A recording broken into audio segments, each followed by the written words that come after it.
Hello everyone, जैसा कि आपको पता है कि जेईई मेन सेशन 2 का प्रोविजनल आंसर की और रिस्पॉन्स शीट जारी हो गया। लेकिन जब बच्चे अपने प्रोविजनल आंसर की से रिस्पॉन्स शीट को मिलान कर रहे हैं तो उनको बहुत सारी प्रॉब्लम हो रही है। एक्चुअली होता क्या है कि क्वेश्चन आईडी को ऑप्शन आईडी से मिलान करना होता है। यहाँ पे ऐसा नहीं होता कि क्वेश्चन दे दिया और उसका option A, option B, option C, option D ऐसा सही, ऐसा नहीं होता।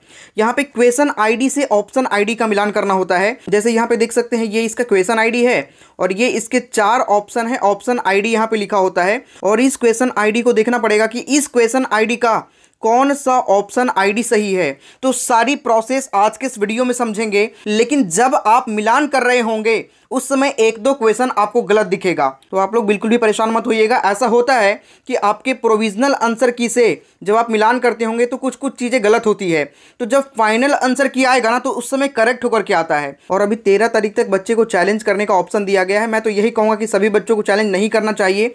चैलेंज जब करने जाएंगे तो कुछ पैसे आपसे मांगे जाती है पर क्वेश्चन। तो जो बड़े बड़े कोचिंग संस्थान होते हैं वो लोग चैलेंज करते ही करते हैं। जो भी क्वेश्चन गलत होते हैं, 3-4 क्वेश्चन मान के चले अगर गलत भी होते हैं तो वो लोग चैलेंज करते ही करते हैं। कोई भी एक लोग भी चैलेंज करता है तो एनटीए उसके आंसर को अगर सही करती है तो उसके नंबर सभी बच्चों को मिलेगा। ठीक है, तो आप लोग बिल्कुल भी परेशान मत होइए। हम लोग समझते हैं कि क्वेश्चन आईडी का ऑप्शन आईडी से मिलान कैसे करना होता है। लेकिन उससे पहले आप सभी के लिए एक बहुत बड़ी बात है, वो शेयर कर दूं। आपका ये वाला अटेम्प्ट फाइनल अटेम्प्ट था और इसमें भी बहुत सारे बच्चों के कम मार्क्स बनेंगे और बच्चे परेशान रहेंगे, हताश हो जाएंगे। लेकिन मैं तो सभी बच्चों को सिर्फ यही कहूंगा कि अगर किसी के कम मार्क्स भी बनते हैं तो आप लोग बिल्कुल भी परेशान मत होइए, अपना अल्टरनेट ऑप्शन बना लीजिए। अगर आपके पास बैकअप में कॉलेज रहता है, काउंसलिंग के थ्रू कॉलेज नहीं भी मिल पाती है, तो आपके पास बेहतरीन कॉलेज मैं आपको सजेस्ट कर दूं। ये वाला एप्लीकेशन फॉर्म आप लोग जरूर फिल कर लीजिएगा, लवली प्रोफेशनल यूनिवर्सिटी का, जिसके एप्लीकेशन फॉर्म का नाम है एलपीयू नेस्ट। बहुत ही इंपॉर्टेंट एग्जाम है, हर बच्चों को देना ही देना चाहिए। इस एग्जाम देने के दो फायदे हैं। अगर आपका एडमिशन आईआईटीज एनआईटीज में हो जाता है तो आपको 1 लाख रुपीज का स्टडी ग्रांट एलपीयू की ओर से दिया जाता है आईआईटीज या फिर एनआईटीज में पढ़ने के लिए। और अगर किसी कारणवश नहीं भी हो पाता है तब भी अगर आप एलपीयू में एडमिशन लेते हैं तो आपको अप टू 100% तक का स्कॉलरशिप मिलता है। और हमारे ही कई सारे स्टूडेंट को 60% 70% का स्कॉलरशिप मिल चुका है। और 60% 70% का स्कॉलरशिप का मतलब ये हुआ कि आपके पूरे फी में 60% का 70% का डिस्काउंट हो जाएगा पूरे 4 साल का फी में। मतलब बीटेक करने का अगर 4 लाख का फी है तो इसमें 70% डिस्काउंट कर दो, 2,80,000 का डिस्काउंट हो जाएगा और सिर्फ आपको 1,20,000 ही देना होगा। और वो भी इसको 8 सेमेस्टर में आप डिवाइड कर लो। तो भाई बहुत अच्छा यूनिवर्सिटी है, मैंने पर्सनली विजिट किया है। आप लोग इसको बैकअप में जरूर रखिएगा। इसके फॉर्म को फिल करना बहुत आसान है, मैंने ऑलरेडी वीडियो बना दिया है कि फॉर्म को कैसे फिल करना है। डिस्क्रिप्शन और कमेंट के सबसे टॉप पे आपको फॉर्म फिलिंग का लिंक भी मिल जाएगा, साथ ही कैसे अप्लाई करना है वो वाली भी लिंक आपको मिल जाएगी। एक कोड दे रहा हूं आपको LPULEI 925, इसको कहीं पे नोट कर लीजिए, इसको यूज करिएगा तो फॉर्म पर आपको मैक्सिमम लेवल का डिस्काउंट मिल जाएगा। मतलब फॉर्म पर भी डिस्काउंट आपको मिलेगा। कोड याद रखिएगा LPULEI 925, यही वाला कोड आपको यूज करना है। अब हम लोग समझते हैं कि आपके रिस्पॉन्स शीट को प्रोविजनल आंसर की से मिलान कैसे करना है। देखो, हम सबसे पहले दूसरे नंबर क्वेश्चन को मिलान करना समझेंगे। ठीक है, क्वेश्चन नंबर 2 है, लेकिन यहां पे बच्चे कंफ्यूज हो जाते हैं, जाकर के क्वेश्चन नंबर 2 में चेक करने लग जाएंगे और ऑप्शन आईडी मैच नहीं करता है। सबसे पहले समझिए कैसे करना है। क्वेश्चन आईडी को आपको देखना है। ठीक है, क्वेश्चन आईडी और ऑप्शन आईडी से खेलना है, क्वेश्चन नंबर से कोई भी खेल नहीं होगा। यहाँ पे सिर्फ और सिर्फ 2 चीज आपको देखना पड़ेगा, क्वेश्चन आईडी और ऑप्शन आईडी। देखो यहाँ पे पहला वाला क्वेश्चन इसने बनाया ही नहीं, इसलिए इसको समझाएंगे तो समझ में नहीं आएगा। दूसरा नंबर से हम समझाते हैं। देखो यहाँ पे क्वेश्चन आईडी क्या है, लास्ट में देखो 5613। तो आपको सिंपली चले जाना है इस पे और इस पे आपको ढूंढना है क्वेश्चन आईडी 5613। तो भाई देखो 5613 ये वाला है, मतलब यहां पे दिख रहा है 2 नंबर क्वेश्चन, लेकिन वही वाला यहां पे 6 नंबर पे है। ऐसा क्यों होता है?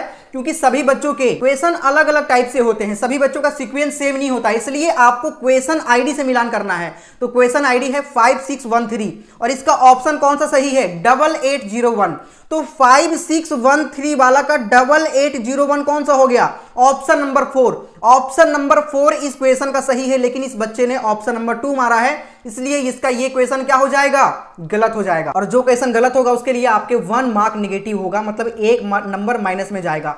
दूसरा क्वेश्चन मिलान करके देख लेते हैं, एक बार में समझ में नहीं आया तो दूसरा समझिए। सबसे पहले आपको क्वेश्चन आईडी देखना है 5617। जैसे ही क्वेश्चन आईडी देखेंगे आपको सिंपली यहां पे जाकर के ढूंढना है 5617 कहां गया। देखो 10 नंबर में है 5617, इसके सामने 8817 इसका आंसर सही है। तो यहां पे 5617 का 8817 ऑप्शन सही है, मतलब ये 4th नंबर ऑप्शन सही है। लेकिन इस बच्चे ने चूज नहीं करा है, लेकिन इसका 4th नंबर जो ऑप्शन है, अगर आप ये बच्चा 4 नंबर ऑप्शन सही चूज कर लेता, ये वाला ऑप्शन चूज कर लेता, तो इसका क्वेश्चन क्या हो जाता, सही हो जाता। एक क्वेश्चन और लेकर के देख लेते हैं, जो क्वेश्चन ये चूज किया है। देखो इसने 3 नंबर ऑप्शन चूज किया, ठीक है। क्वेश्चन आईडी क्या हो जाएगा 5609।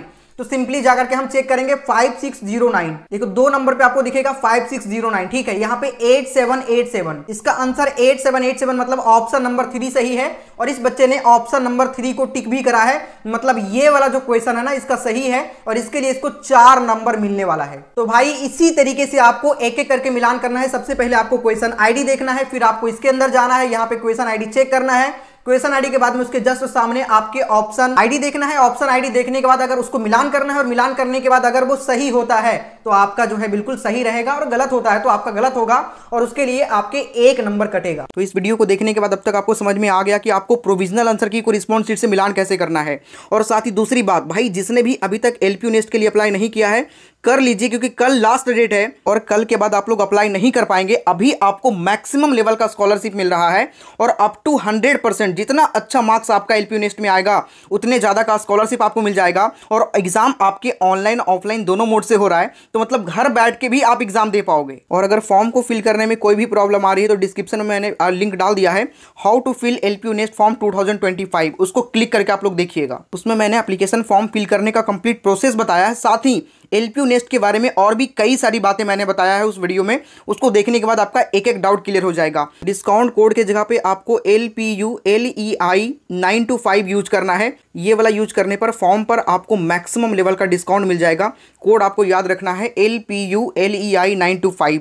जल्दी से जाकर के अप्लाई कर लो, लिंक डिस्क्रिप्शन और कमेंट के सबसे टॉप पे डाला हुआ है। क्योंकि अब समय आ गया है, आपके पास अल्टरनेट कॉलेज होना ही चाहिए, क्योंकि अगर जोसा के थ्रू आपका एडमिशन नहीं हो पाता है तो बाद में बहुत प्रॉब्लम हो जाएगा, ठीक है। इसीलिए आप लोग अल्टरनेट में कॉलेज रखिए, और लवली प्रोफेशनल यूनिवर्सिटी आपके लिए बेहतरीन कॉलेज होने वाला है। लिंक डिस्क्रिप्शन और कमेंट के सबसे टॉप पे है, जाकर के अप्लाई कर लीजिएगा। चलिए मिलते हैं नेक्स्ट वीडियो में, तब तक के लिए जय हिंद।